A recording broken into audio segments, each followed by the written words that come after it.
Turning to my right, joining us here back on the Rich Eisen Show, back here to talk about Criminal Minds. Criminal Minds Evolution premieres with 2 episodes on Thanksgiving Day on Paramount Plus exclusively. And guess what? You can get Paramount Plus right here on Roku. Thrilled to have back here on the program Joe Mantegna. How you doing, Joe? I'm doing great, Rich. Good to see you, man. I'm doing great. And I thought I was the best dad ever. I guess I don't know. I've got the sign here.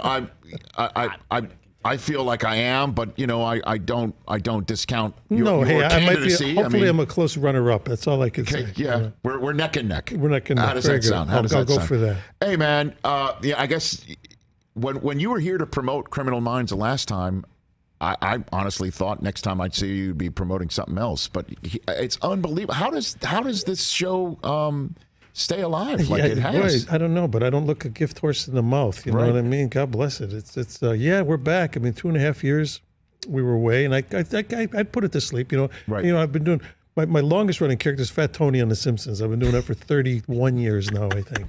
And I thought, okay, that's a good run with that, and that'll be the one that That's your bonanza. That's the one. That's my bonanza, exactly.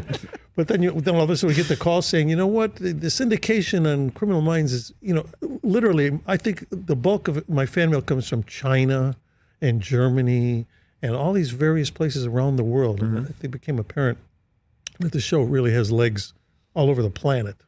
And so I think the powers that be said, hey, maybe we can do more of these.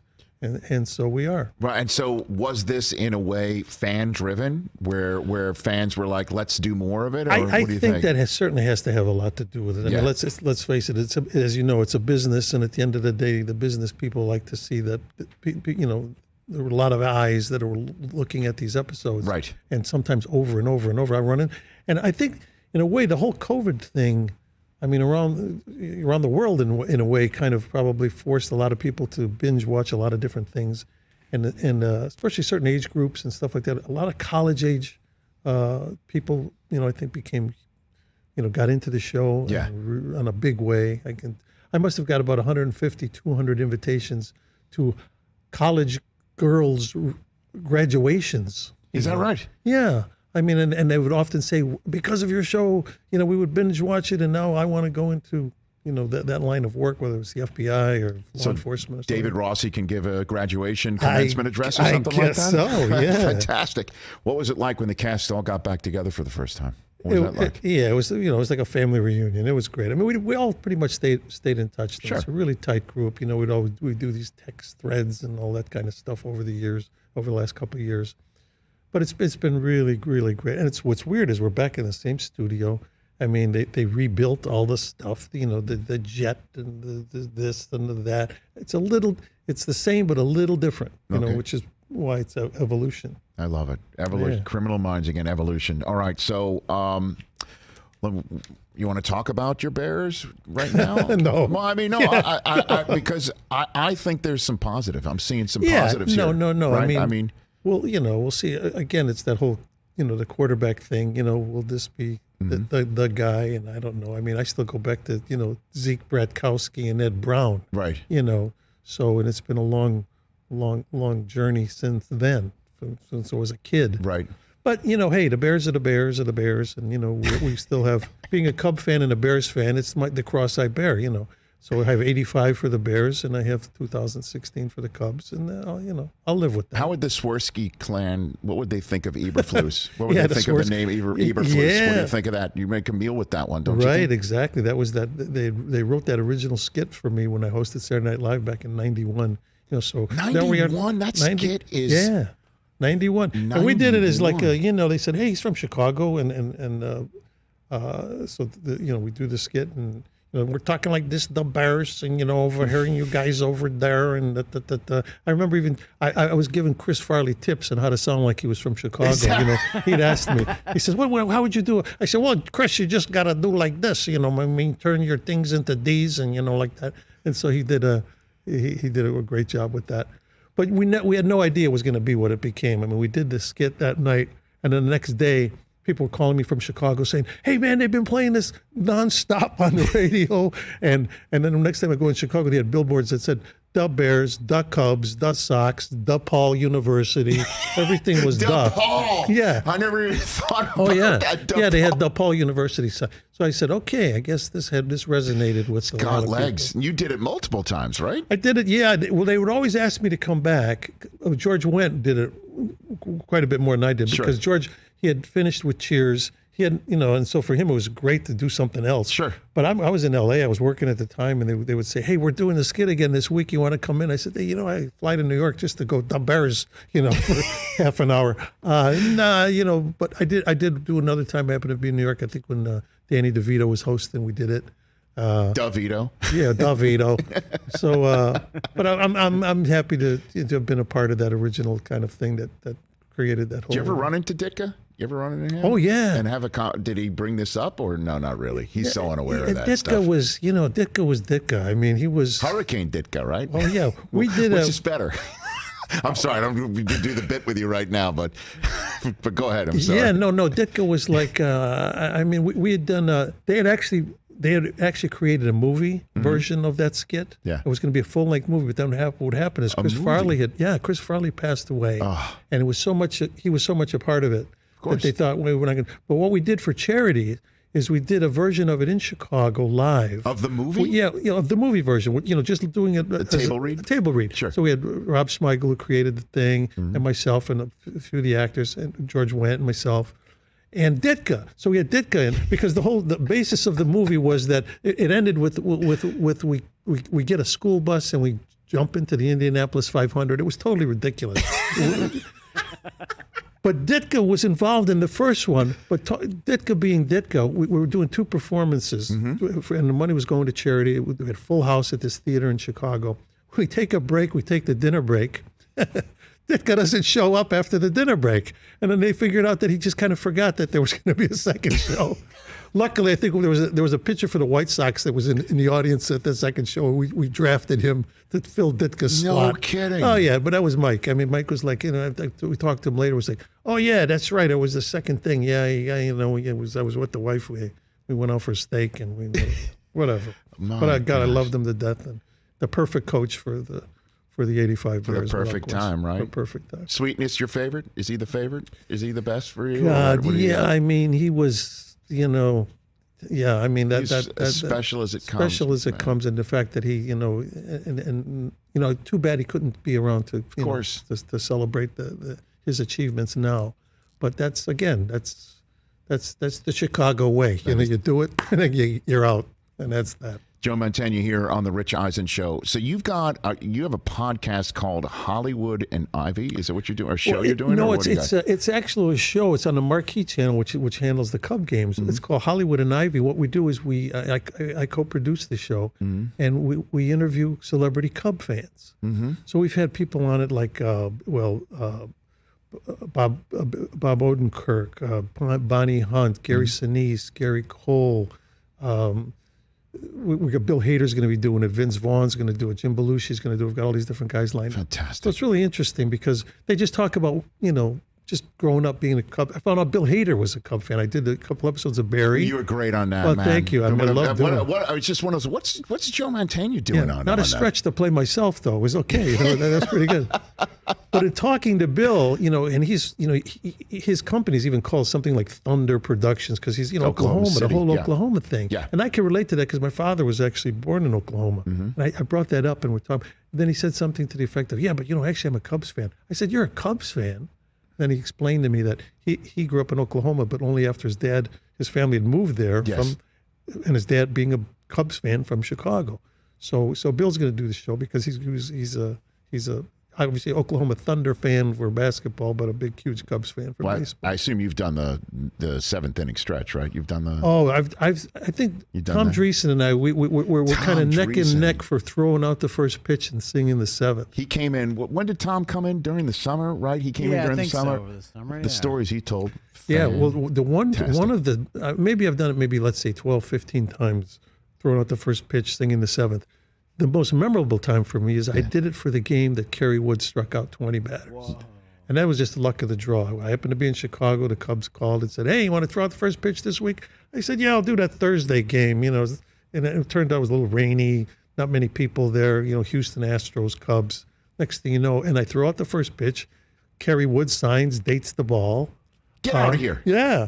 And then struck out 20 guys. Then strikes out 20 guys. And I say, and when I sang the seventh inning stretch, I ended it by saying, "Go, Kerry," because at that time I think he had something like 16. Yeah. And then the guys had me stay in the booth, the radio booth, and I called like the seventh and eighth inning with them. Get out of here. And then they gave copies. All the season ticket holders the next year all got CDs of that whole game.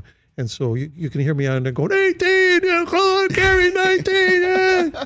And it was pretty cool. That's it, that day. There we go. There I am. Hoskins there it is. having Big the photograph. Look at that right there. Was Harry Carey still around at that time? No, Harry wasn't done. I think this was after Harry had passed. He had passed, huh? And that's why they were kind of like rotating different kind of celebrities to come do that. You meet him? You got a good Harry Carey I did. story? I did a Harry. I did do one time when I sang the seventh. I did, go up there, hung in the booth with Harry for a little bit. But when you do that, when you do the seventh inning stretch, you have to do a Harry Carey, right? You go to a 1 and a 2. Oh yeah, right? you do. We still do. You go 1, a 2, and a and all that. And hopefully have a glass of beer next. Of course, I met him one time. I was a graduate student at Northwestern in the Medill School of Journalism, right. And I covered, I think it was Jim Riggleman or Tom Trebelhorn had just been named the manager. Right. And it was a morning press conference, okay, like 11 a.m. And I showed up to Wrigley Field. And I was early because, I'm an enterprising, reporter, a student. I had a press pass, which was awesome. I get to go to Wrigley Field. Get out of here. Showed up, and the press conference, there was only one guy who was already there, a Bloody Mary and Harry Carey. Of course. And he was, I think there were a few sheets already in the wind, Breakfast of Champions, of course.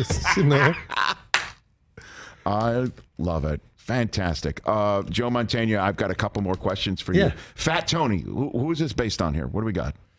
Fat Tony. Fat Tony, was Godfather III had just come up. This was this was early 1991. Yeah. When I get the call saying, "Hey, the Simpsons," which had only been on, this was their third season. Yes. Are interested in you playing this character of Fat Tony, and they send me the script, and I think, okay, it's this kind of mob guy from that world, but I'm out playing Joey Zaza at the time in Godfather, and I'm thinking, well, I don't want to come in and do that character. I mean, that's kind of weird. Mm-hmm. It was like, I'll be getting calls from Puzo and Coppola saying, "What are you doing?"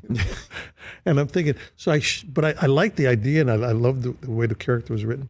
So I show up and I think, okay, what kind of voice should I give it so I don't sound like Joey Zaza? Then I remember my dear Uncle Willie, who's been my travel partner, since I was in my early 20s, because my dad passed away when I was in my early 20s. Yeah. And so my Uncle Willie was kind of like my guy right up until he passed, in his 90s. But Uncle Willie talks like this. This is his voice. This is, that was Willie, And so I'm thinking to myself, I'm just getting ready to start doing the episode here with the whole cast of The Simpsons, and I'm thinking, I'm going to just do Willie and see if anybody stops me, So I start doing the lines like, yeah, okay, this guy's over there, and blah, blah, blah, blah. Nobody says anything. I'm thinking, all right, so far so good. I'll just do it, And I do the episode, and then a few weeks later, I get a call. Hey, will you be interested in doing that guy again? We kind of like that character. Yeah, sure, I'll do it again. And of course, Willie got a big kick out of it. Next thing I know, like I say, I'm now in year 31, I believe. I guess if you do the math, yeah, there we go. And Fat Tony and I have a very strong bond here. So you're doing your old Uncle Willie? Oh, yeah, I still do Uncle Willie. In fact, I brought him with me to one of the recording sessions, like maybe year 15 or something. He happened to be visiting me in Chicago, from Chicago. And I brought him to the studios and said, "Hey, everybody, I want you to meet somebody." "Yeah, how you doing? Joey's Uncle Willie." They're all like, "Oh my God, ground zero for Fat Tony. There he is." Fantastic. Yeah. I love it. And what was it like to be called up by, I imagine, Coppola or Puzo or whoever to say, well, would you like to be part of the Godfather Part 3? That was pretty amazing. And I'll tell you one funny little bit about that. Yes. I knew I was up for the part for Joey Zaza. But it wasn't a done deal yet, but I just knew I was up for it. So it was a Friday, and I remember my wife saying to me, "Would you go over and pick up this whatever it was, the linguine with clams at the Italian place right around the corner?" Mm-hmm. So I go over to the restaurant right on the corner where I was living in Studio City at the time. And as I walked in, the owner of the place looks at me and goes, "Joe, you son of a gun, you're going to be in The Godfather." And I go, "What?" He goes, "You're going to be in the movie. Come on, don't give me that. You're going to be in The Godfather." I said, and I knew I was up for this role, but that was it. And I said, "Well, what are you talking about? What do you mean I'm in?" He goes, my nephew, he works in the office in New York. He said they put your picture up on the wall next to Al Pacino. It's the guy you name, Joe Mantegna, Godfather. Hey. And I said, "Well, I don't know. I mean, I don't know about that. I'm just, give me the linguine. I got to go, I run back to the house and, of course, jump on the phone, call my agent. I said, the pizza guy just told me I'm in the movie. He goes, "Oh, I was going to call you. I was just going to call you. We just got the call." Because literally the nephew was working in the casting office in New York. And once they make those decisions, that's what they do. They put they put on a wall are all the characters that are going to be in the movie. And so he calls his uncle right away. Yeah. And of course, before anybody calls me. So I'm thinking, this is pretty good. Maybe it's a good sign that the pizza guy's letting me know I'm playing this role before anybody else does. So. Did Brando find out from his pizza guy? I don't know. I don't know. Is that how it all works? You never know. I don't know. Go find a pizza guy to let him know. I'm glad it wasn't going to pick up like Chinese though, or some other kind of food. I think it was apropos that it would be Italian. Let the calzone out of the bag. Yeah, you wouldn't have known, or you would not have known about. No. Somebody who didn't know the nephew on the inside. No. I mean. And then just being on the set with Pacino and Coppola had to have been for you at the time, too. Yeah, you've obviously done Mammoth and done so many great things. The whole experience. I remember when I first arrived, because we shot for a long time in Rome. Mm-hmm. And when I got to the Cinecittà studio, which is legendary anyway, with Fellini and all of that history, I remember getting to the studio the first day. And, sound stages, as you know, there's these huge buildings with big, thick doors to soundproof them. So and they say, "Oh, you go through that big so it's that stage door, and that's where you should go. AD will meet you to bring you to to where you got to go." And I remember pushing. So here I'm in Rome. I get to the sound stage door. As I push the door open, all of a sudden I hear the strains of music coming from inside, and it was the orchestra rehearsing for the scene because the movie opens with this kind of like a party scene. And as I push the door, I'm hearing the orchestra playing da da da da da da da da da, and of course you've heard this at every kid's birthday party and weddings and stuff all these years prior. And now I'm thinking, this is not a tape. This is not the radio. This is not a party. This is the orchestra who's actually playing that song for this movie, which is going to be the next installment of The Godfather. And I'm thinking, as my friend Vinny Guastafaro told me when I got the role, he says, "Hey man, you're going to be in the Italian Star Wars." And I thought, hey, yeah, I guess I am. I guess that's a hell of a cantina, no doubt about it. Right. And then to say Criminal Minds, every time you think you're out, they pull me back in. That's right. Pretty much. That was a spinning curveball in the zone. Criminal Minds Evolution premieres with 2 episodes on Thanksgiving Day, Thursday, November 24th, exclusively on Paramount Plus. If you wouldn't mind, I'm going to ask you to do something that might be a little out of character for you, but we have asked Bears fans who have been calling into this program to just scream the word Eberflus at the top of their lungs. Eberflus? Yeah, the name of your coach. Just to see if it helps you feel better about your team. Eberflus, huh? Yeah. Just if you wouldn't mind, just scream. Just screaming it. Give me your best Joe Mantegna, sort of from the gut. Here we go. Okay. Go for it. I'm gonna give it with a little spin to it. Go for it. Eberflus. Ladies and gentlemen, you figure out where that's coming from. Is that a Fat Tony Eberflus? Is that I'm not saying. Thank you, sir. Greatly appreciated. At Joe Mantegna on both Twitter and Instagram. Criminal Minds Evolution. Make it part of your Thanksgiving Day amongst all the football. And then if not, save it and then we'll stream it because it's going to be right there on Paramount Plus. New episodes will drop weekly on Thursdays. I love when you come on, man. Rich, and the fact that the Roku channel, that little block on your mic is purple and white, makes me think the Northwestern influence. There it is. Yes. There you go. I picked up on that. And my sweater. This was totally not planned. I picked up. Very honest with you. John Mantegna right here on the Rich Eisen Show. Catch the Rich Eisen Show every single day on the Roku channel, 12 to 3 Eastern, for free.